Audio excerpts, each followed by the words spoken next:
প্রিয় শিক্ষার্থী বন্ধুরা, বাংলা প্রথম পত্রের সৃজনশীল খাতায় আনসার করতে গিয়ে তোমরা বিভিন্ন সময় বিভিন্ন সমস্যার সম্মুখীন হয়ে থাকো।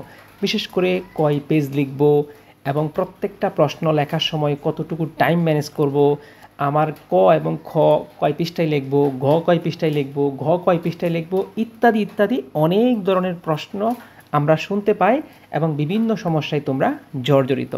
আজকে আমি Mizan sir, founder of teach Mizan BD, তোমাকে বাংলা প্রথম পত্রের খাতাটা এত সুন্দর করার আনসার করার সিস্টেমটা শেখায় দিব। তুমি যদি এইভাবে আনসারটা করে আসতে পারো তাহলে তুমি একদম যে টাইম দেয়া হয় বাংলা সৃজনশীল লেখার জন্যে ওই টাইমের মধ্যেই 7টা সৃজনশীল তুমি কমপ্লিট করতে পারবে। একদম কনফার্ম থাকো, 7টা সৃজনশীল তুমি একদম পুরা কনফার্ম করতে পারবে এবং তুমি পরীক্ষার হলে আমাদের তো 70 মার্ক থাকে, 70 মার্কের মধ্যে তুমি মিনিমাম 60 মার্ক পাইবে ইনশাআল্লাহ। আমি তোমাকে যেভাবে দেখাবো তুমি পরীক্ষার হলে খাতাটা এইভাবে সুন্দর করে সাজায় রেখে আসবা তো? ঠিক আছে, আশা করি তোমরা এভাবে করবা। আরেকটা কথা হলো, তোমরা আমাদের ভিডিও দেখো কিন্তু পাশে থাকে ফলো বাটন, জাস্ট ফলো বাটনে ক্লিক করলে ভিডিওগুলো সবার আগে তোমার কাছে যাবে। পাশে থাকে সাবস্ক্রাইব বাটন, সাবস্ক্রাইবে ক্লিক করলেই কিন্তু হয়ে যাবে। অনেকেই জানতে চাই স্যার আপনার ইউটিউব চ্যানেলের নাম কি? ইউটিউব চ্যানেলের নাম হলো আমাদের টিচ মিজান বিডি। এই যে ফেসবুকের যে নাম না, একদম সেম নাম, teach MIJAN, teach Mizan BD. Facebook, YouTube যত জায়গায় আমাকে সার্চ করো এই নামে পেয়ে যাবে ইনশাআল্লাহ। ওকে, এখন আমরা শুরু করব আমাদের কাঙ্ক্ষিত ক্লাস। একদম ছোট্ট করে একটা কথা বলে নেই, দেখো আমাদের বাংলা প্রথম পরীক্ষা হচ্ছে। ওকে, বাংলা দ্বিতীয় পত্র পরীক্ষা আমাদের সামনে আছে। বাংলা গ্রামার নিয়ে অনেকেই অনেক প্রবলেমের মধ্যে আছো। জাস্ট মাত্র তোমাকে একটা দিন সময় আমাকে দিবা, আমি তোমাকে বাংলার গ্রামারে একদম বস বানাইয়া দিব। মাত্র 399 টাকায় তুমি বাংলা গ্রামার কোর্সটা একদম ফুললি প্যাকেজ 40-এ 40 পাইবা। তুমি যে বোর্ডেরই হও না কেন একদম মাস্ট বি, আল্লাহর উপর ভরসা দিয়ে এটা আমরা বলতে পারি। ওকে, আর যারা সামনের ব্যাচগুলোতে আছে 26, 27, 28, 12 যে সামনের ব্যাচগুলো আছে, তোমাদের জন্য আমাদের বাংলা, ইংরেজি, ICT 3টা কোর্স আছে। একদম শর্টকাট, একদম ফুললি ফুল কোর্সগুলো আমরা পাওয়া যাবা, একদম 100% A+ কোর্স। ওকে, মানে বাংলাদেশের টপ লেভেলের শর্টকাট দিয়ে, শর্টকাট কাকে বলে, কত প্রকার কী একদম সব দিয়ে আমরা শেখাবো ইনশাল্লাহ। সুতরাং এখানে যে নাম্বারটা আছে এই নাম্বারে যোগাযোগ করে তুমি ভর্তি হয়ে যাও, একের মাস্ট বি A+টা পাইবা বাংলা, ইংরেজি, ICT 3টা সাবজেক্টে। আরেকটা কথা হলো, আমাদের সামনে অ্যাডমিশন পরীক্ষা। ওকে, তো অ্যাডমিশন পরীক্ষার জন্যে আমরা বাংলা সাথে সাথে ইংলিশ এই 2টা কোর্স আমরা শুরু করেছি। অর্থাৎ তোমাদের পরীক্ষার পরেই আর কোথাও যাওয়ার দরকার নাই। জাস্ট বাংলাদেশের যত ইউনিভার্সিটি আছে, ইংরেজিতে বাংলাদেশের যত ইউনিভার্সিটি আছে, প্রশ্নটা যেভাবেই হোক না কেন এখানে তোমাকে আমি সর্বোচ্চ কমন পাওয়া দেওয়ার একটা ব্যবস্থা করবো। কারণ হলো শর্টকাট তোমাকে যত বেশি শিখতে পারবা তুমি অ্যাডমিশন পরীক্ষায় তত বেশি গেইন করতে পারবা। আর তুমি তো জানোই যে আমরা বাংলাতে কী পরিমাণ শর্টকাট ইউজ করি, আর ইংরেজির শর্টকাটের জন্য তো তোমরা জানোই যে আমরা কিভাবে দেখাই। এবার তোমরা দেখতে পারবা যে ইংরেজির শর্টকাট কী, মানে কিভাবে আমাদের শর্টকাটগুলো আমরা দেখাই। এই অ্যাডমিশন ব্যাচের মধ্যে তোমরা সব কিছু A to Z সব পাইবা। সুতরাং যত ইউনিভার্সিটি আছে, ইউনিভার্সিটির মধ্যে বাংলা এবং ইংলিশে তুমি যদি ভালো করতে পারো, দ্যাটস এনাফ। সাধারণ জ্ঞানটা হয়ে যাবে ইনশাআল্লাহ। বুঝতে পারছো? বাংলা আর ইংলিশের জন্য একটা বেস্ট কোর্স আমরা শুরু করছি অ্যাডমিশন পরীক্ষার জন্য। তোমাদের ফাইনাল যে পরীক্ষাটা এখন চলতেছে, শুরু হচ্ছে, এটার পরেই ইনশাআল্লাহ আমরা অ্যাডমিশন শুরু করে দিব। বুঝতে পারছো? এতক্ষণ পর্যন্ত অনেক বকবক করছি, এখন আমরা চলে যাচ্ছি আমাদের ফাইনাল রাউন্ডে। একদম প্র্যাকটিক্যাল সহকারে তোমাকে এখন আমি দেখাবো A to Z, এইভাবেই পরীক্ষার হলে তুমি লিখবা। দেখো, আমি তোমার সামনে এখানে 5টা পাতা অঙ্কন করেছি। এটা আমাদের প্রথম পাতা, দ্বিতীয় পাতা, তৃতীয় পাতা, চতুর্থ পাতা, পঞ্চম পাতা। এখন তুমি ইচ্ছা করলে 4 পাতাতেও লিখতে পারো, ইচ্ছা করলে 5 পাতাতেও লিখতে পারো একটা সৃজনশীল। ওকে, এখন কথা হলো একটা সৃজনশীলের জন্য আমি কতটুকু সময় পাবো। একটা সৃজনশীলের জন্য তুমি জাস্ট 21 মিনিট টাইম পাবা। এই যে 21 লিখলাম এখানে, কত মিনিট? 21 মিনিট টাইম পাইবা, একদম এক্স্যাক্ট। কিন্তু 21 মিনিট টাইম তুমি সম্পূর্ণ কাজে লাগাতে পারবা না। কেন? কারণ তোমার পরীক্ষায় যে সৃজনশীলটা আসবে, এই যে সৃজনশীলটা এখানে, তাই না? পরীক্ষায় এই সৃজনশীলটা আসছে। এখন এই সৃজনশীলটা তোমাকে পড়তে হবে, পড়ে বুঝতে হবে। তারপরে এখানে যে প্রশ্ন আছে 1, 2, 3, 4, এই 4টা প্রশ্ন বুঝতে হবে। সুতরাং সৃজনশীল এবং প্রশ্ন বুঝতে মিনিমাম তোমার 3 থেকে 4 মিনিট সময় আউট হবে, এটা একদম মাস্ট, তাই তো? যদি 3 থেকে 4 মিনিট সময় চলে যায় তাহলে এখানে তো আমি 21কে রাখতে পারবো না, এখানে আমাকে কত দিতে হবে? এখানে আমি টাইম পাচ্ছি 18 মিনিট। এখন এই 18 মিনিট সময়ের মধ্যেই তোমাকে একটা সৃজনশীল আনসার করতে হবে, আর না হয় তুমি ভাই 7টা সৃজনশীল আনসার করতে পারবা না। এখন কথা হলো এত অল্প সময়ের মধ্যে আমি কিভাবে 7টা সৃজনশীল আনসার করব, এই টেকনিকটাই তোমাকে আমি দেখাচ্ছি এখন। তাহলে এখানে পাতা কয়টা আছে? 5টা পাতা আছে। 1 2 3 4 5, তোমার খাতার 5টা খাতা আছে। ওকে, এখন এই যে 5টা পাতা যে আছে, এই 5টা পাতার মধ্যে, বুঝছো কথাটা, এই 5টা পাতার মধ্যে আমি একটা সৃজনশীল আনসার করা শুরু করতেছি। আমি এখানে প্র্যাকটিক্যালি দেখাবো তোমাকে, আগে আমি তোমার একদম খাতাটা ধরে ধরে দেখাই, ঠিক আছে? এই যে দেখো, তো এইটা হলো আমার সৃজনশীল পরীক্ষা আসছে, তাই না? তাহলে এখানে আছে ক খ গ ঘ এভাবে আছে, তাহলে এটা ধরো 1 নং সৃজনশীল। ওকে, এখন তুমি কি করবা? আনসার করা শুরু করতেছো। ওকে, আচ্ছা দেখো, এই জায়গায় আমি কি করব, এখানে যেহেতু এটা 1 নং প্রশ্নের উত্তর, তাই না? তো আমি কি করলাম দেখো, এই জায়গায় আমি প্রথমে লিখে নিলাম, লক্ষ্য করো, 1 নং প্রশ্নের উত্তর। দেখো লিখতেছি 1 নং প্রশ্নের উত্তর লিখে নিলাম, তাই না? আচ্ছা, লিখে জাস্ট নিচে একটা সুন্দর করে আন্ডারলাইন করলাম। ওকে, আচ্ছা এটা গেল। তারপরে আমি কি করব, এখান থেকে দেখে দেখে, এটা তো আমার উদ্দীপক, এখান থেকে দেখে দেখে এই যে এই জায়গায় এই যে ক, তাই না? আচ্ছা, এখানে কি করব, 1 নং প্রশ্ন তো আমি লিখেছি, লেখার পরে কি করব, এখানে এখানে লিখব 1 মানে 1, তারপরে একটা ব্র্যাকেট দিব, ব্র্যাকেট দিয়ে লিখব ক, তারপরে লিখব নং, লিখে নিচে একটা আন্ডারলাইন দিলাম। ওকে, দেওয়া কিন্তু আমার শেষ, তাই না? এখন এই জায়গা থেকে আমি উত্তর লেখা শুরু করব। যতটুকু চাইব উত্তর, এর বেশিও না কমও না, একদম যতটুকু চাইব, স্যার যতটুকু চাইতেছে এতটুকু। এই যে দেখো, তাহলে এখানে কি চাইছে, এই যে দেখো, সিরাজউদ্দৌলার প্রধান গুপ্তচর কে? এখন দেখো, জাস্ট 1 লাইনে লিখে ফেলছি আমি। এই যে দেখো, সিরাজউদ্দৌলার প্রধান গুপ্তচর রাইসুল জোহালা, যার প্রকৃত নাম হলো নারায়ণ সিং। বুঝতে পারছো? এখন তোমার একটা প্রশ্ন হতে পারে, স্যার রাইসুল জোহালা লেখলেই তো হয়ে যায়, এটা আবার লেখার দরকার কি? ভাই দরকার আছে। একজন স্যার যখন খাতা দেখে তখন স্যারকে পজিটিভ মাইন্ডে নিয়ে আসতে হয়। তুমি যখন সিরাজউদ্দৌলার প্রধান গুপ্তচর হলেন রাইসুল জোহালা, যার প্রকৃত নাম হলো নারায়ণ সিং, মানে একটু বাড়ায় লেখছো 1 মার্কের প্রশ্নটা, মানে পুরাপুরিটা লেখছো আর কি, মানে আর কিছু নাই এর বাইরে লেখার। আর তখন স্যার বুঝে যাবে যে ছেলেটা জিনিয়াস, মানে মাথায় কিছু আছে, বুঝে লেখছে। বুঝতে পারছো? এই যে কথাটা স্যার তোমার খাতা দেখে চিন্তায় নিল মাথার মধ্যে, মানে স্যার তোমার প্রতি অলরেডি কি পজিটিভ হয়ে গেছে। বুঝতে পারছো? তার মানে হইলো আমি ওখানে গেলাম, যাওয়ার পরে এটা কিন্তু প্রথম পৃষ্ঠার কাজ দেখাইতেছি আমি, একদম প্রতিটা পৃষ্ঠার কাজ দেখাবো। আমি প্রথম লাইনে লিখে ফেলছি, বা সর্বোচ্চ 2 লাইন, এর বেশি না। বুঝতে পারছো? তাহলে আমার 1 নংয়ের ক কিন্তু শেষ, ঠিক আছে? স্যার তোমাকে একটা রাইট দিবে, এখানে 1 মার্ক দেওয়া চলে যাবে, এবং স্যার তোমার প্রতি অলরেডি কি পজিটিভ। বুঝছো? আচ্ছা, এখন আমি দেখাবো তোমাকে খ নং প্রশ্নটা। তাহলে এখানে কি করব, এখানে আবার লিখব 1, তারপরে লিখব হইছে খ, তারপরে লিখব হইছে নং। আমি তো মোবাইলে লিখতেছি যে এখানে লেখাটা এরকম বোঝা যাচ্ছে আর কি। নিচে কি করব, একটা আন্ডারলাইন দিব, একদম পুরা কালো কালি, অন্য কোনো কালার ইউজ করার কোনো দরকারই নাই, সব কালো কালি সব। আমি এখানে অন্য কালার দেখাচ্ছি, এটা তো তোমাকে শেখানোর জন্য, সব কালো কালার, অন্য কোনো কালার আমি ইউজ করব না। বুঝতে পারছো? এখন এই যে খ নং প্রশ্ন আমি লিখলাম, এখানে দেখো আমার জায়গা কতটুকু আছে, এতটুকু জায়গা আছে। আমি এই জায়গার মধ্যেই, অর্থাৎ প্রথম যে পৃষ্ঠাটা আছে, এই যে প্রথম যে পৃষ্ঠাটা আছে, এই পৃষ্ঠার মধ্যেই আমি খ নং এবং খ নং 2টা শেষ করব। কখনোই আমি এই পৃষ্ঠাতে আসবো না, কোনোভাবেই না। আর খ নং প্রশ্ন আনসার করার ক্ষেত্রে তোমাদেরকে মার্ক দিতে চায় না স্যার। কেন? তার মূল কারণটা হলো যতটুকু চাইবো আমি জাস্ট অতটুকু লিখবো। সেটা যদি 3 লাইনের হয় বা 4 লাইনের হয়, ওই 4 লাইনই এনাফ, এর বেশি লেখার দরকার নাই, কোনোভাবেই লেখার দরকার নাই। বুঝতে পারছো? আচ্ছা, এখন দেখো ব্যাপারটা, এই জায়গার মধ্যে কি চাইছে, এখানে কত বড় শক্তি, এই যে দেখো এখানে কি বলছে, কত বড় শক্তি তবু কত তুচ্ছ, তাই না? এই যে এখানে যে প্রশ্নটা 2 নম্বরের যে প্রশ্নটা, তাই না?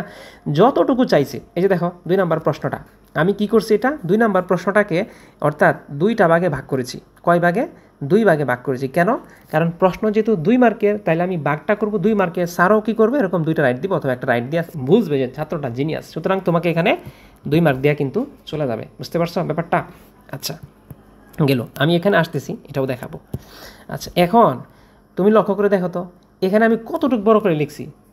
মানে এখানে তো আমি একটু বড় করে লিখছি, তাই না, তোমাকে বোঝানোর জন্য। কিন্তু পরীক্ষার হলে তুমি সর্বোচ্চ 5 থেকে 6 লাইনের মধ্যে তোমার, বা সর্বোচ্চ 7 লাইন, 5, 6, 7, এই 5 থেকে 6 লাইন বা 7 লাইনের মধ্যে তুমি ক নং প্রশ্নটা আনসার করবা। বুঝতে পারছো? এখানে 1 লাইন, 2 লাইন, 2 লাইন লিখে একটু গ্যাপ দিবা। 2 লাইনটা লিখে একটু গ্যাপ দিবা, স্যার যেন বুঝতে পারে যে এখানে একটা স্টেপ আছে। বুঝতে পারছো? তারপরে একটু গ্যাপ দিয়া এইখানে 3টা অথবা 4টা লাইন লিখবা, তাহলেই কিন্তু স্যার তোমাকে এখানে 2 মার্ক দিয়ে দিবে। আর ভুলেও মানে 1 নং প্রশ্নর খ, অর্থাৎ এই যে ক নাম্বার যে প্রশ্নটা, এই যে এই প্রশ্নটা খ নাম্বার প্রশ্ন আর খ নাম্বার প্রশ্ন, এখানে বানায়া লেখার কোনো চিন্তাও করবা না, একদম না। বানায়া লেখার কোনো চিন্তাও করবা না, বইয়ের মধ্যে যেমনে আছে হুবহু ওইভাবে তুমি জাস্ট এখানে তুলে দিবা। আর না হয় তুমি যদি বানায়া লেখো ক আর খ, যত সুন্দর করে লেখো যে গ আর হইল গ, তুমি এখানে মার্ক পাইবা না, একদম কম পাইবা, একটা নগণ্য একটা মার্ক পাইবা। কেন? স্যার বুঝেই যাবে যে ক আর খর মধ্যে এই ছেলে ভালো লেখা নাই, তার মানে গতে আর গতে সে কী লেখছে এটা বোঝা হয়ে গেছে। এই জন্যে ভাই রিকোয়েস্ট যে ক নাম্বার আর খ নাম্বার এই প্রশ্নগুলো যেন কোনোভাবেই বানায় লেখার কোনো মানে চান্সেই নাই, সোজা ডাইরেক্ট একদম বইয়ের মধ্যে হুবহু যেমনি আছে এমনি তোমাকে দিতে হবে। বুঝতে পারছো কথাটা? বানায় লেখার চিন্তাও করবে না এখানে, তাহলে তুমি মার্ক কম পাইবে এখানে, নিশ্চিত থাকো। তাহলে আমি 1 নং প্রশ্নের ক এবং খ আনসার করা শেষ। এখন একটা কথা রাখে যায় এখানে যে স্যার এই 2টা প্রশ্নের মধ্যে আপনি কত মার্ক সময় খাওয়াইছেন। এই যে প্রথম যে প্রশ্নটা, এই যে ক নাম্বার যে প্রশ্নটা লিখেছি, তাই না, এই প্রশ্নটার মধ্যে আমি সময় নিয়েছি মাত্র 2 মিনিট। কয় মিনিট? মাত্র 2 মিনিট, 2 থেকে 3 মিনিট, এর বেশি তুমি কোনোভাবে নিতে পারবে না। 2 থেকে 3 মিনিটের মধ্যেই, 2 থেকে 3 মিনিটের মধ্যেই তোমাকে এই প্রশ্নটা মাস্ট বি আনসার করা লাগবে। অর্থাৎ 1 নং প্রশ্নের জন্য তুমি মাত্র 2 মিনিট টাইম পাইবা, সর্বোচ্চ 3 মিনিট, এটার বেশি নেওয়াই যাবে না, তাইলেই তুমি সমস্যা আছে। তাহলে 2 থেকে 3 মিনিট সময়ের মধ্যেই তোমাকে 1 নংয়ের অর্থাৎ ক নাম্বার যে প্রশ্নটা আনসার করে ফেলতে হবে। আচ্ছা, আর এই যে এখানে কয় মিনিট নিব এই জায়গায়? এখন বুঝো, এই যে খ নাম্বার এখানে মার্ক কত? 2 মার্ক না? তাহলে এটার জন্য তুমি সর্বোচ্চ 4 মিনিট সময় নিতে পারবা। তাহলে এখানে 2 মিনিট অথবা 3 মিনিট চলে গেল আমার কয় মিনিট? 6 মিনিট। তোমার হাতে আছে আর মাত্র 18 মিনিট টাইম আছে হাতে। বুঝছো কথাটা? আর মাত্র 18 মিনিট টাইম আছে হাতে। এখন এই 18 মিনিট যে টাইম টোটাল, অর্থাৎ 18 মিনিট টাইমের মধ্যে তুমি ক আর খর জন্য অলরেডি 6 মিনিট বাদ দিয়ে দিছো, তাইলে তোমার কয় মিনিট আছে? 12 মিনিট আছে। এই 12 মিনিটের মধ্যে 5 মিনিটে লাগাইতে হবে গ, আর 7 মিনিটে লাগাইতে হবে গ। এখন তোমার মাথার মধ্যে আসমান ভেঙে পড়ছে, হায় হায় এত কম সময় কেমনে লিখবো। তার মানে বুঝো পরীক্ষার হলে তুমি কত হাবিজাবি লেখো, হাবিজাবি লেখলে নাম্বার পাওয়া যাবে না। এই 5 থেকে 6 মিনিটের মধ্যেই যতটুকু লেখা যায় এটা মূল কথা লিখতে হবে, মূল কথা লেখলেই স্যারে তোমাকে মার্ক দিয়ে দিবে। এই 7 মিনিটের মধ্যেই তোমাকে ঘ আনসার করতে হবে, এখানেই তোমাকে মূল কথাটা লিখতে হবে। শোনো, আমাদের এই যে গতবার যে ফার্স্ট হয়েছে, মানে সারা বাংলাদেশে যে ফার্স্ট হয়েছে, সারা বাংলাদেশে যে ফার্স্ট হয়েছে, তার কথা অনুযায়ী সে যে খাতা লিখছে, অর্থাৎ এই বাংলা প্রথম পত্র খাতা যে লিখছে, সে বলছে যে তার যে খাতা, ওই খাতার মধ্যে জাস্ট খালি মূল কথাটা লিখছে, মূল কথাটা লিখছে। মানে সে বলছে যে কি, যে গ নাম্বার যে প্রশ্নটা, যে গ নাম্বার যে প্রশ্নটা, এই প্রশ্নটা সে 1.5 পৃষ্ঠাও লেখে না, এর থেকে কম লিখছে। অথবা ঘ নাম্বার যে প্রশ্নটা, এটা মানে 2 পৃষ্ঠার থেকে একটু কম, কাছাকাছি 2 পৃষ্ঠা হয়েছে। তাহলে তুমি কতটুকু লেখো দেখো, চিন্তা করো। বুঝতে পারছো ঘটনাটা কি হয়? আচ্ছা, তাহলে আমরা ক আনসার করলাম, খ আনসার করলাম, বুঝছো? আচ্ছা, এখন আমি আনসার করব হইল ঘ 1, তারপরে লিখলাম গ, তারপরে লিখলাম নং, লিখে নিচে আন্ডারলাইন দিলাম। আন্ডারলাইন দেওয়ার পরে এই পৃষ্ঠাটা, এই যে এই পৃষ্ঠাটা পুরাটা আমি লিখব, এই সম্পূর্ণ পৃষ্ঠাটা লিখব। তারপরে এইদিকে আইসে আমি এতটুকু লিখতে পারবো আর কি, এর বেশি আর লেখার দরকার নাই। এতটুকু লিখলে একদম পুরা মূল কথা চলে আসে, একদম উদ্দীপক সহ গোছায় কথা চলে আসে। বুঝতে পারছো? এরপরে কেউ যদি লিখতে চায় তাহলে লেখো গ, একদম পুরাটা লেখো। কিন্তু তুমি চিন্তা করো, তোমার কিন্তু সময় কম। তুমি যদি এত লেখো তাহলে তুমি 7টা সৃজনশীল আনসার করতে পারবে না, এটা আমি লিখে দিলাম। তোমাকে কম লিখতে হবে, কমের মধ্যে মূল কথাটা লিখতে হবে, তাহলে তুমি আনসার করতে পারো, মানে মার্ক বেশি পাইবা এবং 7টা সৃজনশীল আনসারও করতে পারবা। 6টা সৃজনশীল তুমি যদি আনসার করো তাহলে কি হবে? তোমার তো এমনিতেই 10 মার্ক চলে গেছে অটোমেটিক। তাহলে কম লিখে মূল কথা লেখো, মার্কটা বেশি নিয়ে আসো। বুঝতে পারছো কথাটা? আচ্ছা, তাহলে আমি কি করলাম, এই যে 1 নংয়ের যে ঘ প্রশ্ন 1 পৃষ্ঠা পুরোটা লিখলাম, এদিকে পুরোটা লিখলাম, আর এখানে হাফ পৃষ্ঠা পর্যন্ত লিখলাম। লিখে পরে আমি কি করলাম, এই যে 1 নং এটার আবার কি করলাম, এই জায়গার মধ্যে লিখবো এখন গ। 1 লিখে এই যে গ লিখলাম, লিখে এখানে নং দিলাম, বুঝতে পারছো? এই যে টান দিলাম। তো এইখান থেকে আমি শুরু করে দিব গ। এখান থেকে শুরু করে এই পুরা পৃষ্ঠাটা লিখবো, লিখে এদিকে এই পুরা পৃষ্ঠাটা সুন্দর করে একদম লিখে ফেলবো। তোমার যদি আরেকটু লিখতে ইচ্ছা করে তাহলে তুমি এই পাশে আসতে পারো, কিন্তু মাথায় চিন্তা রাখো তোমার কিন্তু সময় কম। এই জন্য সময়ের মধ্যে সবচাইতে বেটার হইল তোমাকে 4 পৃষ্ঠায় শেষ করা। অর্থাৎ প্রথম যে পৃষ্ঠাটা, এই যে প্রথম পৃষ্ঠা, এই পৃষ্ঠার মধ্যে আমার খ আর খ শেষ, বুঝতে পারছো? এই ছিল আমাদের মোটামুটি সৃজনশীল লেখার সিস্টেমটা, বুঝতে পারছো? আমি আবারও বলতেছি কথাটা, লক্ষ্য করো, আমি আবারও বলতেছি তোমার যে কথাটা আমি বলতেছিলাম। এইটা হলো আমাদের প্রথম পৃষ্ঠা। এই প্রথম পৃষ্ঠার মধ্যে তুমি ক আর খ লিখে ফেলবা, বুঝছো? এইটা হলো আমাদের দ্বিতীয় পৃষ্ঠা। এই দ্বিতীয় পৃষ্ঠার মধ্যে গ মানে 3 নাম্বার যে প্রশ্নটা গ, এই পুরাটা জোরে লিখবা। আর এই যে পরের যে পৃষ্ঠাটা আছে এখানে এসে এতটুকু তুমি লিখবা। এরপরে এখান থেকে গ শুরু করে দিবা, এখান থেকে এতটুকু লিখবা, এতটুকু লিখবা, জাস্ট খালি মূল কথাটা লিখবা। পরীক্ষায় যতটুকু চাইছে স্যাররা অতটুকু লিখবা, এর বেশি লিখো না, লিখে তুমি মার্ক পাইবা না। বরঞ্চ আমার কথাটা মেনে তুমি এভাবে লিখো, দেখো পরীক্ষার মধ্যে তুমি 61 বা 58 অথবা 60 অথবা মোটামুটি 60, 61, 58, 59 এরকম মার্ক তুমি পাইবা, বুঝছো? পরীক্ষার পর রেজাল্ট হইলে পরে আমার ভিডিওটার মধ্যে এসে তুমি কমেন্ট করো, বুঝতে পারছো কথাটা কি বলছি আমি? আচ্ছা, এই ছিল আমাদের সৃজনশীল আনসার করার সিস্টেমটা। এখন তুমি যে এই যে গ যে আনসার করবা, গ এই যে গ যে আনসার করবা, এখানে কয় মিনিট লিখতে পারবা? জাস্ট তুমি 5 মিনিট টাইম পাবে। 5 মিনিটের মধ্যেই তোমাকে সাজায় গুছায় লিখতে হবে। আর এই যে এখানে এই যে ঘ, এখানে কত মিনিট পাইবা? এখানে মাত্র 7 মিনিট টাইম পাইবা। এই 7 মিনিটের মধ্যে তোমাকে পুরা জিনিসটা লিখতে হবে। আবার যদি এটা বলি আমরা, ব্যাপারটা এরকম দাঁড়ায় আর কি, যে দেখো প্রথমটা ক, ক এর মধ্যে তুমি কত 2 অথবা 3 মিনিট, তারপর আছে কি খ, খ এর মধ্যে কত পাইলা? এখানে 4 মিনিট পাইবা। আর হইলো গ যেটা, এখানে তুমি 5 থেকে 6 মিনিট পাইবা।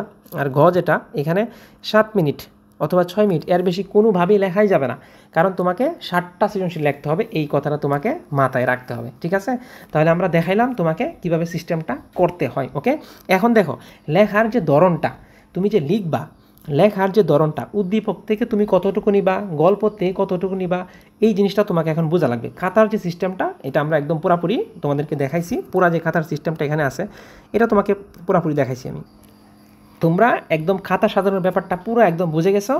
এখন তোমাকে দেখাবো যে একটা উদ্দীপক কিভাবে থাকে, আর সেই উদ্দীপকটা ধরে ধরে কতটুকু আমি নিব আর কতটুকু বাদ দিব, এই জিনিসটা তোমাকে এখন বোঝায় তারপরে আমরা ভিডিওটা ক্লোজ করব, ওকে? লক্ষ্য করো ব্যাপারটা। এখানে কি বলছে, আমি 2 জায়গা থেকে 2টা দিছি, একটা হলো নাটক থেকে, একটা হলো উপন্যাস থেকে, ওকে? দেখো এখানে কি বলছে, এই জায়গার মধ্যে পুরা যে উদ্দীপকটা, এই যে গোলকচন্দ্র বসু তার রায়ত এবং সাধুচরণের আলাপচারিতায় ফুটে উঠেছে ইংরেজ কর্তৃক চাষিদের নীল চাষে বাধ্য করা, নীল চাষের অস্বীকৃত জেল জুলুম এবং নিরীহ বৌজির সম্রহানি প্রবৃত্তি দৈনন্দিন কর্মকাণ্ডের অংশ প্রজাপীড়নের বিরুদ্ধে রুখে দাঁড়ানো গোলক বসুর পুত্র নবীন মাধব প্রতিবাদী হয়ে উঠে এবং নীলকরদের বিরুদ্ধে মামলা করে। অর্থাৎ এখানে বোঝাই যাচ্ছে এটা কোথায় থেকে আসছে, এটা আসছে হলো আমাদের সিরাজউদ্দৌলা যেটা আছে নাটকটা, ওখান থেকে আসছে, ওকে? এখন এই উদ্দীপককে ধরে আমরা এখন এই প্রশ্নটা সলভ করব। দেখো কি বলছে, সিরাজউদ্দৌলার প্রধান গুপ্তচরের নাম কি? সিরাজউদ্দৌলার প্রধান গুপ্তচরের নামটা কি? তাহলে এখন লেখার পালা। ওই যে আমরা দেখাইছি কেমনে লিখবা, তুমি জাস্ট কি করবা, তোমার খাতার মধ্যে 1 নং প্রশ্নের উত্তর লিখে জাস্ট এই যে এভাবে লিখবা। দেখো তোমার খাতার যে স্ট্রাকচারটা হবে, এখানে আমি এরকম করে দেখাই, এটা মুছে দিলাম, পুরোটা মুছে দিলাম, ওকে? এই যে দেখো এটা হলো তোমার খাতার এই যে প্রথম পাতা, এই যে জাস্ট এটা দেখো, আমি একটু বড় করি তাহলে একটু সুন্দর হবে। এই যে এইটা হলো তোমার খাতার প্রথম পাতা, দেখো তো কত সুন্দর লাগতেছে। প্রথম পাতার মধ্যে আমি কি করলাম, 1 নং প্রশ্ন উত্তর লিখে দেখো আমি পুরা এই যে সিরাজউদ্দৌলার প্রধান গুপ্তচর হয় রাইসুল জোহালা, যার প্রকৃত নাম হলো নারায়ণ সিং, এই যে কথাটা আমি সুন্দর লিখে ফেললাম, শেষ। এরপরে আমি 1 নং প্রশ্নের খতে চলে গেলাম। এখন দেখো ক নাম্বার যে প্রশ্নটা, এটা কত সুন্দর করে ভাগ করেছি আমি। দেখো, কত বড় শক্তি তবু কত তুচ্ছ, উক্তিটি ব্যাখ্যা করো। কত বড় শক্তি, কত তবু কত তুচ্ছ, উক্তিটা কি কইছে ব্যাখ্যা করতে। এখন তুমি কেমনে ব্যাখ্যা করবা? দেখো এই যে দেখো ইংরেজদের তুলনায় শক্তি সামর্থ্য বেশি হওয়া সত্ত্বেও বিশ্বাসঘাতকদের কারণে পরাজয় অবশ্যম্ভাবী জেনেই নবাব সিরাজউদ্দৌলা প্রশ্নোক্তটি করেছেন। তাহলে কি বুঝলা? এখানে চাইছে কি দেখো, কত বড় শক্তি তবু কত তুচ্ছ, উক্তিটা কার?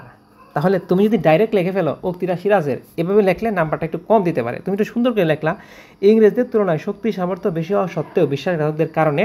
স্যার কিন্তু এই কথা দেখেই বুঝে গেছে যে ছেলে এটা মার্ক পাবে, বুঝছো? পরে দেখো, সিরাজউদ্দৌলা নাটকে পলাশীর প্রান্তরে যুদ্ধের ময়দানে ইংরেজদের তুলনায় নবাব সিরাজউদ্দৌলার সৈন্য সংখ্যা ছিল অধিক এবং শক্তিশালী, কিন্তু নবাবের বাহিনীতে বিশ্বাসঘাতক মীর জাফর এবং তার অনুসারী সৈন্যও ছিল। মীর জাফর নবাবের সেনাপ্রধান হলেও তার প্রতি নবাবের বিশ্বাস ছিল না, তাই সামর্থ্য থাকা সত্ত্বেও পরাজয় ঠেকানো যাবে না ভেবে নবাব এই কথাটা বলছেন। এখন এখানে তুমি ইচ্ছা করলে আরেকটা লাইন কমাইতে পারো, অর্থাৎ প্রথম পৃষ্ঠার মধ্যেই যেন এটা শেষ হয়। এখন এখানে যে কথাটা লেখছো এটা কি আমি বানায় লেখছি নাকি তুমি বানায় লেখছো? তাহলে এখানে কত পাইবা? একদম মাস্ট 2 পাইবা। কেন? কারণ 2টা প্যারা আছে, এখানে 1 পাইবা। মাস্ট একদম নিশ্চিত থাকো তুমি 1 পাইবা, বুঝতে পারছো? আচ্ছা, এরপরে দেখো এখানে কি বলছে, 3 নম্বর প্রশ্ন। এই যে গতে আমরা চলে আসছি, এখন এই প্রথম পাতা শেষ আমার। আচ্ছা, এখন আমরা কোথায় চলে আসছি? আগে যেভাবে পাতা দেখাইছি ওইভাবে কিন্তু বর্ণনা দিচ্ছি। এরপরে দেখো এখানে গিয়ে কি বলছে এই জায়গায়, উদ্দীপকে নীলকরদের অত্যাচারের সঙ্গে সিরাজের নাটকের 2য় অঙ্কে বর্ণিত ইংরেজদের অত্যাচারের কথা তুলনা করতে বলছে। তার মানে কি দাঁড়াইলো ঘটনাটা? উদ্দীপক যে আছে এই উদ্দীপকে বেশ কয়েকজন চরিত্রের কথা বলছে, আন্দাজি কিছু নাম দিছে আর কি। নাম দিয়া বলছে সিরাজউদ্দৌলার যে গল্প আছে ওই গল্পের মধ্যে এই উদ্দীপকের যে ঘটনাটা ঘটছে এই গল্পটা সিরাজউদ্দৌলার সাথে কোন অংশের সাথে মিল আছে ওই মিলের জায়গাটা তোমাকে বলছে বর্ণনা করতে। তাহলে কি করব আমি? সিস্টেমটা বুঝো। প্রথম যে কাজটা হবে দেখো, একেবারে প্রথম লাইনেই স্যারকে তুমি একদম চমকে দিবা। দেখো, উদ্দীপকে নীলকরদের অত্যাচারের সঙ্গে সিরাজউদ্দৌলা নাটকের অঙ্কে বর্ণিত ইংরেজ কোম্পানির দুঃশাসনের সাদৃশ্য রয়েছে। এই কথাটা তুমি যদি খালি স্যারকে বুঝাইতে পারো, প্রথম লাইনটা দিয়া স্যারকে যদি বুঝাইতে পারো তাহলে স্যার তোমাকে নাম্বার দিয়া দিবে, বুঝতে পারছো? আর যদি প্রথম লাইন না বুঝায় হাবিজাবি করো তাহলে কাজ হবে না। তো একটা জিনিস লক্ষ্য করো, এটা কিন্তু তোমার গ নাম্বারের উত্তর। আমি দেখো এই যে গ নাম্বারের যে উত্তরটা দিছি এটা 3টা ভাগে ভাগ করছি। এই যে এটা একটা ভাগ, তারপর এটা কিন্তু আরেকটা ভাগ, 2টা ভাগ, আর এটা কিন্তু আরেকটা ভাগ। অবশ্যই তোমাকে 3টা ভাগে ভাগ করতে হবে খাতাটাকে। এত বেশি ফাঁক দিও না, অল্প একটু ফাঁকা দিও যাতে স্যার বুঝতে পারে, বুঝছো ঘটনাটা? আচ্ছা দেখো এবার, তাইলে আমি প্রথম লাইনেই স্যারকে একদম পুরা মানে মাথায় আগুন লাগাই দিছি একদম। এরপরে এই যে এখান থেকে এই পর্যন্ত তোমার বইয়ের মধ্যে, অর্থাৎ বইয়ে যতটুকু আছে পুরা ঢালতে হবে এখানে। এখানে একের পুরা ঢালে দিবা। বইয়ের মধ্যে তুমি যা শিখছো বানায় না। সিরাজউদ্দৌলা নাটকের ইস্ট ইন্ডিয়া কোম্পানি এদেশে বাণিজ্য করার নামে এদেশের মানুষের সহায় সম্পদ লুটে, এই যে দেখছো এখানে কিন্তু কোনো কিছুই বানায় লিখি নাই, বাকি উদ্দীপকের সাথেও ধরাই নাই, এখানে কিচ্ছু ধরাই নাই। উদ্দীপকের কথা আমি আগে বলছি, তারপর এটা কিন্তু ডাইরেক্ট আমি বইয়ের থেকে দিছি। এখন তুমি যদি এখানে বানায় লিখতে যাও স্যার বুঝে যাবে যে তুমি মানে গজমজে লিখতেছ, বুঝছো? তাহলে এটা আমার দ্বিতীয় প্যারা গেল। দ্বিতীয় প্যারার মধ্যে কি করব, একদম ডাইরেক্ট বই তুলে দিব। এটা হলো আমার প্রথম প্যারা, উদ্দীপকে কি বুঝাইছে স্যারকে আমি একদম মাথায় আগুন লাগাই দিছি। আর এটা হলো আমার দ্বিতীয় প্যারা, এই জায়গার মধ্যে আমি ডাইরেক্ট উদ্দীপক না লিখে সরাসরি বই লিখছি। আর এইটা যেটা এইখানে আমি উদ্দীপকের সাথে মিল করে লিখব। এটা কি উদ্দীপকের সাথে মাস্ট বি, এটা মিল করে লিখব, বুঝতে পারছো? এই যে দেখো উদ্দীপকে দেখা যায় এই যে ঘটনাটা, এই যে দেখো এই যে ঘটনাটা এখানে উদ্দীপকে দেখা যায়। এইখানে যে কথাটা লিখছি এখানে উদ্দীপক তোমার লাগবেই। কেন লাগবে? কারণ হলো সিরাজউদ্দৌলা যে আছে গল্পটা, যে নাটকটা আছে, সিরাজউদ্দৌলা যে নাটকটা আছে ওই নাটকের মধ্যে যে ঘটনাটা ঘটছে ওখানে তো বেশ কিছু মানুষ ছিল। এখন যেহেতু আমার উদ্দীপকের মধ্যে ওই মানুষের জায়গায় অন্য মানুষকে দিয়ে ঘটনাটা ঘটাইতেছে, এখন আমাকে কি করতে হবে, উদ্দীপকের মধ্যে যে কয়জন কথা বলছে চরিত্রের কথা, এই চরিত্রগুলোর সাথে আমার বইয়ের মধ্যে যে চরিত্রগুলো আমি পড়েছি এইগুলা জাস্ট খালি অ্যাডজাস্ট করে দিতে হবে, তাইলে তুমি মার্ক পাই। দেখো কেমনে, উদ্দীপকে দেখা যায় ইংরেজরা, এই যে এটা কিন্তু লেখবা, উদ্দীপকে দেখা যায় ইংরেজরা সাধারণত কৃষকদের নীল চাষে বাধ্য করে, তাতে অস্বীকৃতি জানালে জেলে, এই যে দেখো বৌজির এবং কি সম্ভ্রম হানিসহ নানাভাবে প্রজাপীড়ন করে, তেমনিভাবে নাটকে বর্ণিত কোম্পানি বাংলার মানুষের উপর নিপীড়ন চালায়। এ দেখছো, উদ্দীপকের থেকে একটু নিলাম আর নাটকের থেকে একটু, দেখো আমি কিন্তু ম্যাচ করে দিছি। বাণিজ্যের নামে সাধারণ মানুষকে কষ্ট দেয়, সুতরাং বলা যায়, একটু ভুল হয়ে গেছে আমি কলা যায় লিখে ফেলছি, সরি। বলা যায় যে অত্যাচারের দিক থেকে উদ্দীপকে বর্ণিত নীলকর নাটকে বর্ণিত ইংরেজদের এটা কি সাদৃশ্যপূর্ণ। স্যার একের আমি তোমাকে কি বলবো, এখানে 3 দেবে, 3 এভাবে যদি লিখতে পারো তাহলে কি দাঁড়াইলো, প্রথম প্যারাতে আমি কি লিখবো, জাস্ট উদ্দীপকে যা বলছে এটা খালি মিলাইয়া দিলাম, আর পরেরটার মধ্যে সরাসরি বই লিখবো, আর তৃতীয়টার মধ্যে উদ্দীপক আর বই দুইটাকে অ্যাডজাস্ট করে দিব, তাইলেই কিন্তু আমার ফুল মার্ক আসবে। ওকে, আচ্ছা এবার হলো ঘ নাম্বার। এই যে গ, এখন দেখো এই যে গ যে নাম্বার আছে এখানে কি বলছে, অবস্থানগত ভিন্নতা এবং পরিলিখিত হলেও কি বলছে, নবলীলবাদমান। দেখো এই যে এখানে ওই লোকটার কথা বলছে আর কি, সিরাজউদ্দৌলার জীবন এবং একই সূত্রে গাথা মতামত সহ তোমার অবস্থান তুলে ধরো। এখন এইখানে যে কথাটা বলছে এই কথা কি যুক্তিসম্মত নাকি সম্মত না, এটা আগেই তোমাকে স্যারকে ফোকাস করাইতে হবে। দেখো এখানে কি বলছে, অবস্থানগত ভিন্নতা পরিলক্ষিত হলেও দেখো নবীন মাধব এবং সিরাজউদ্দৌলার জীবন একই সূত্রে গাথা মন্তব্যটি যথার্থ। আরে ভাই তুমি যদি এরকম করে লাইনটা খালি বুঝাইতে পারো, স্যার মানে হাসবে আর নাম্বার দিবে, মানে স্যার অবাক হয়ে যাবে, ছেলেটা কত সুন্দর লিখছে, আন্দাজি মান্দাজি লিখলে নাম্বার দিবে না, বুঝছো। আচ্ছা এটা যেহেতু 4 মার্কের প্রশ্ন, তোমাকে 4টা প্যারায় ভাগ করতে হবে। যে দেখো আমি দেখো কি সুন্দর করে, এটা ধরো তোমার চতুর্থ অর্থাৎ গ লেখার পাতা, দেখো এই যে একটা পার্ট, এই একটা পার্ট, এই একটা পার্ট, এই একটা পার্ট, 4টা পার্টে কিন্তু আমি ভাগ করে ফেলেছি, এবং আন্দাজি লেখা যাবে না, মানে শর্ট করেই তোমাকে 4টা ভাগে ভাগ করতে হবে। আচ্ছা দেখো এখানে কি বলছে, প্রথম যে ভাগটা, এখানে কিন্তু প্রথম যে লাইনটা আছে এটা জাস্ট একদম স্যারকে চমকায় দিতে হবে, এমনভাবে তোমাকে লিখতে হবে, বুঝতে পারছো। আচ্ছা এখন দ্বিতীয় যে লাইনটা এই জায়গায় একদম ডাইরেক্ট গল্প থেকে যেভাবে তুমি শিখছো ওইভাবে ডাইরেক্ট গল্পটা এখানে ডালবা, কোনোভাবে এখানে বানাইতে যাইবা না, উদ্দীপক মিশাইতে যাইবা না, কোনোভাবেই না। এরপরে তৃতীয় যে প্যারা, এই তৃতীয় প্যারার মধ্যে এসে উদ্দীপকে যাদের কথা বলছে এবং সিরাজউদ্দৌলা নাটকে যেখানে ওই কথাটা উল্লেখ আছে ওইটার সাথে ম্যাচ করে দুইটা খালি জাস্ট অ্যাডজাস্ট করে দিবা। কথাটা কি বুঝে আসছে? কোনোভাবেই বানায় লিখতে পারবে না, বানায় লিখলেই তোমার মার্ক চলে যাবে। আমি এটা ভাই বিশ্বাস করো বা না করো, এটাই সত্য, বানায় তুমি লিখবা মার্ক চলে যাবে। এইভাবে সম্পূর্ণটা তোমাকে লিখতে হবে। আশা করি সম্পূর্ণ জিনিসটা বুঝছো। তোমাকে আরেকটা দেখাই শর্টকাটে, এই যে দেখো এখানে হইলো আরেকটা উপন্যাস থেকে, দেখো ওই যে লাল সালু থেকে আর কি, অর্থাৎ নগর ফকিরের মৃত্যুর পর অনুসারীদের সংখ্যা রাতারাতি বাড়তে লাগলো। তার মৃত্যুর খবরে আশপাশের অনেকেই হাজির না হলেও গায়েবী মাজার উঠার কবরে বিভিন্ন গ্রাম থেকে মানুষ এসে ভিড় জমাতে লাগলো। অর্থাৎ এটা নাটকের যে উদ্দীপকটা আছে সুন্দর করে পড়বা, এখানে নাটকের সাথে মিল করে এখানে কয়েকটা চরিত্র বলছে আর কি, বুঝছো। ওখানে যেমন বলছিল আব্দুল মজিদ, মজিদের জায়গায় অন্য কেউ নাম দেয়, জাস্ট খালি মিলাই দিবে আর কিছু না, বুঝছো। এখন দেখো এই যে ক নাম্বার প্রশ্ন কি বলছে, মজিদ কোন ঋতুতে মোহাম্মদনগর গ্রামে প্রবেশ করলো? দেখো তো আমি কেমন লিখছি উত্তরটা, মজিদ বর্ষা ঋতুতে মোহাম্মদনগর গ্রামে প্রবেশ করলো। আচ্ছা এই প্রশ্নটা আনসার করতে কতক্ষণ লাগবে তোমার? 1 মিনিট, সর্বোচ্চ 1 মিনিট, তাহলে এখানে টাইম বেঁচে গেল তোমার। আচ্ছা এখানে কি বলছে দেখো, কি বলছে এখানে, মাটিরে কষ্ট দেওয়া গুনাহ, এই উক্তিটির মানে প্রেক্ষাপট কি, মানে এই যে উক্তিটা বলছে এটার মানে কি, এটা তোমাকে বলছে ব্যাখ্যা করতে। এই দেখো আমি কত বিশাল বড় করে লিখছি, এখানে শর্ট করে লিখতে হবে। দেখো প্রথমে তুমি ওই যে প্রশ্নের মধ্যে যেভাবে দেখাইছি জাস্ট এভাবে লিখবা, লিখে এই যে দেখো উক্তিটি মজিদ রহিমাকে উদ্দেশ্য করে বলা হয়েছে, অর্থাৎ লম্বা চৌড়া। এই যে দেখো আমি কিন্তু 2 প্যারাতে লিখছি, এই প্রথম প্যারাতেই স্যারকে একদম চমকায় দিতে হবে, আন্দাজে লেখা যাবে না ভাই। প্রথম প্যারাতেই দেখো আমি কত সুন্দর করে লিখছি, উদ্দেশ্য করে বলেছে লম্বা চৌড়া মাংসল দেহের রহিমা খান যখন হাঁটে তখন মাটিতে আওয়াজ হয়, যার কারণে মজিদ রহিমাকে আস্তে হাঁটতে বলে, কারণ মজিদের মতো জুড়ে হাঁটলে কি হয়, মাটির কষ্ট হয়। দেখো বন্ডপীর মজিদ নানাভাবে গ্রামের মানুষদের উপর প্রস্তার করে এবং ধর্মের দোহাই দিয়ে মিথ্যা কথা বলে। এখানে জাস্ট তুমি ভাই 2টা অথবা 3টা লাইন লিখে ফেলো, একদম কড়া ভাষা লাগবে, বানায় লেখার কোনো চেষ্টাই করবে না এখানে, বুঝতে পারছো। আচ্ছা এবার 3 নাম্বারে চলে যাই। তো 3 নাম্বারে কি বলছে লক্ষ্য করো, 3 নাম্বারে কি বলছে। আচ্ছা দেখো এবার তৃতীয় প্রশ্নটা লক্ষ্য করো কি বলছে এখানে, উদ্দীপকটি লাল সালু উপন্যাসের কোন ঘটনাকে স্মরণ করিয়ে দেয় অথবা মনে করিয়ে দেয়? উদ্দীপক বলতে এখানে যে ঘটনাটা বলছে এই ঘটনার সাথে লাল সালু যে উপন্যাসটা আছে এটার সাথে মানে কোন অংশের মিল আছে এটাকে তোমাকে বলতে বলছে। তো স্যাররে কিন্তু প্রথমেই চমকায় দিতে হবে, বিসমিল্লাহ চমকায় দিতে হবে, বুঝতে পারছো। উদ্দীপকের ঘটনা এই যে দেখো, লাল সালু উপন্যাসের মাজারকে পুঁজি করে মজিদের প্রতিষ্ঠা পাওয়ার ঘটনাকে মনে করিয়ে দেয়। এই লাইনটা স্যারকে বোঝানো মানেই স্যার তোমার প্রতি পজিটিভ লাইনটা দেওয়ার জন্যে।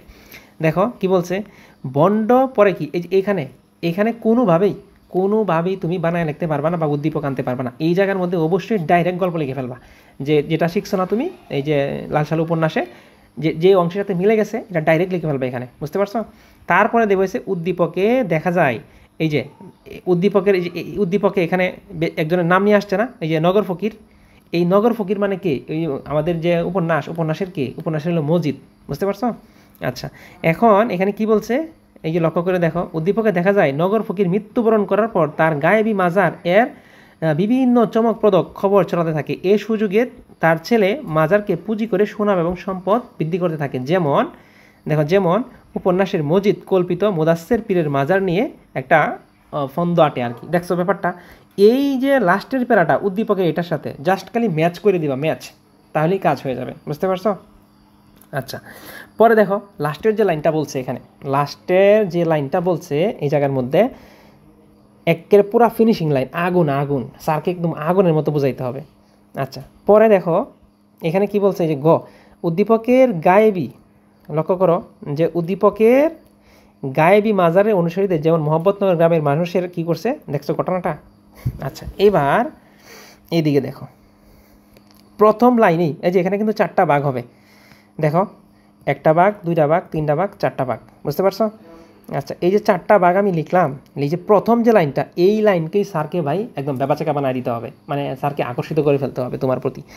অশিক্ষিত ধর্মভীরু গ্রামবাসীর ধর্মীয় সরল্য এবং সংবেদনশীলতা অনুরূপ হলো উদ্দীপকে উল্লেখিত গ্রামের বাসিন্দাদের ধর্মীয় অনুভূতি, এটাই কিন্তু চাইছিল ওখানে। আচ্ছা, এরপরে দেখো এই যে আমি লাইনটা লিখছি, এটা ডাইরেক্ট একদম কোথায় থেকে লিখছি, আমাদের যে গল্প আছে অর্থাৎ উপন্যাস আছে এখান থেকে নিয়ে আসছি, মানে যে অংশটুকুর সাথে মিল আছে ডাইরেক্ট এখানে বসায় দিছি। ওকে, আচ্ছা, পরে বলছে কি, এই যে উদ্দীপকের সাথে, এই উদ্দীপকের সাথে মিলায়া জাস্ট তুমি এটা লিখে দিবা। এখানে তো আমি একটু বড় করে লিখছি, তুমি কি করবা, শর্টকাটের মধ্যে মূল কথাটা লিখে ফেলবা। বুঝতে পারছো কি আমার কথাটা? এইভাবে যদি তুমি লিখতে পারো তাহলে পরীক্ষার মধ্যে একদম মানে সেই রকম একটা মার্ক আসবে। এতক্ষণ পর্যন্ত আমাদের সাথে থাকার জন্য ধন্যবাদ জানাচ্ছি।